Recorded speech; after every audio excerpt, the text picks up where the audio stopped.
Hi, I'm Tatiana Dyachenko, and this video is about stage 2 of victims' liberation journey.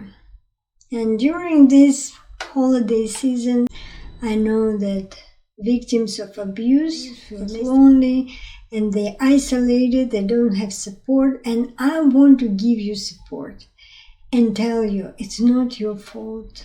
And what about the second stage? At this stage, your awareness about abuse is 50% and freedom is 0%.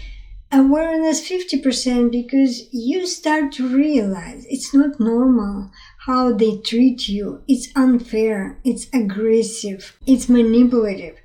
But you still think it's not completely their fault. You contributed to this too. Many counselors say the same. In all relationships, it's always 50-50 responsibility. And at this stage, you think it's a conflict. It's not an abuse. This is why family therapy is not helpful in situation of domestic abuse. You need to do individual one. And if you want to know more about abuse, psychology of victim and psychology of perpetrator, please subscribe to my channel, click the button below this video and the bell, and you will get notification about my new videos.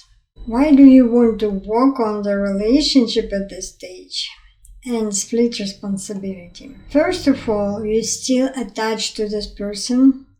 You feel love, which is not really love. As we know, it's traumatic bonds or Stockholm syndrome. And you hope it will change.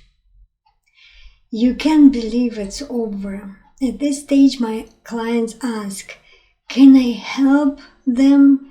Can I change something? If I change, will they change? Maybe therapy will help. So they go to therapy during this stage, hoping something will be different.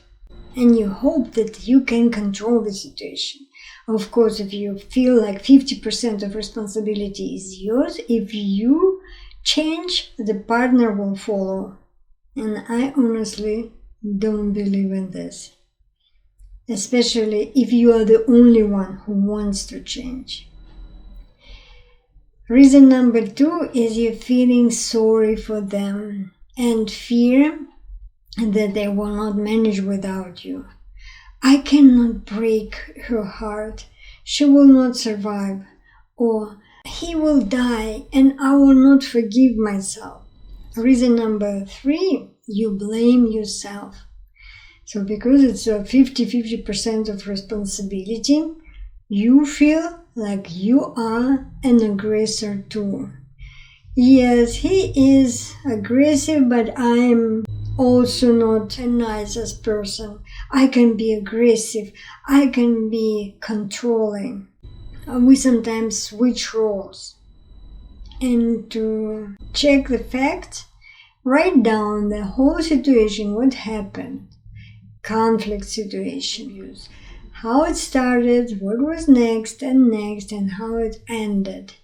And when you write it down in all details, you will understand who is guilty. If you are not the one who initiated this conflict, there is no 50% of responsibility. Some victims can blame themselves like this. I provoked them. I cried, I asked too much, I didn't appreciate the effort. And ask yourself, why are you crying? Are you crying after abuse, after they humiliate you or beat you? And why you don't appreciate them? Is it not appreciating honeymoon, which followed the outburst of aggression? It's normal, not appreciate the honeymoon presents and nice treatment, and it's normal to cry after they hurt you. Others blame themselves like this. I am weak.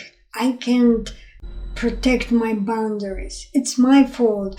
I let them do this. And why do you blame yourself? Because the abuser is blaming you. The abuser is changing your perspective. They change your reality. They gaslighting you. And they say everything what is going on in the family is because of you. It's all your fault. Reason number 3 why you don't leave this relationship and keep working on this, because of you feel fear that other people will blame you for what is going on in your family. And they can say the same. It's your fault.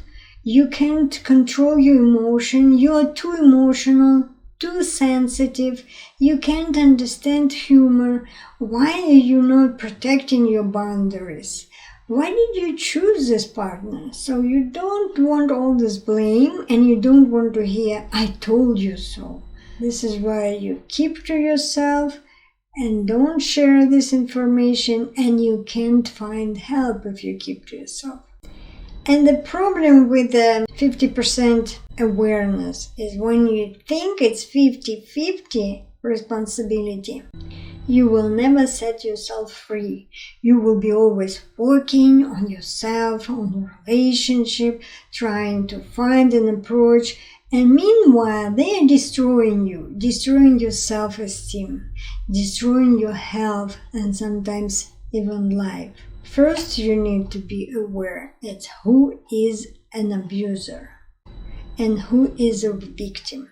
And when you realize, I am a victim, it's 100% awareness. And this is the turning point. You start to commit to your freedom. You start to commit to yourself, to value yourself and protect yourself. And you need to take responsibility, but not at this stage. You do it on stage 5, when you're completely out of the situation and you look back and you said, yes, this is what I did wrong. This is how I would have done better.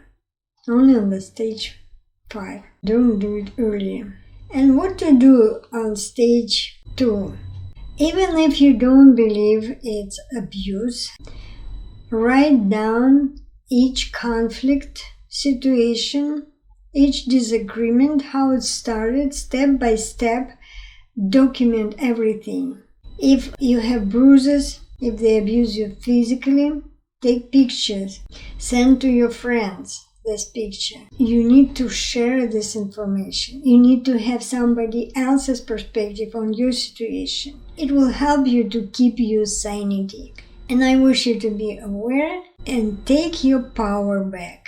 Fight for your freedom.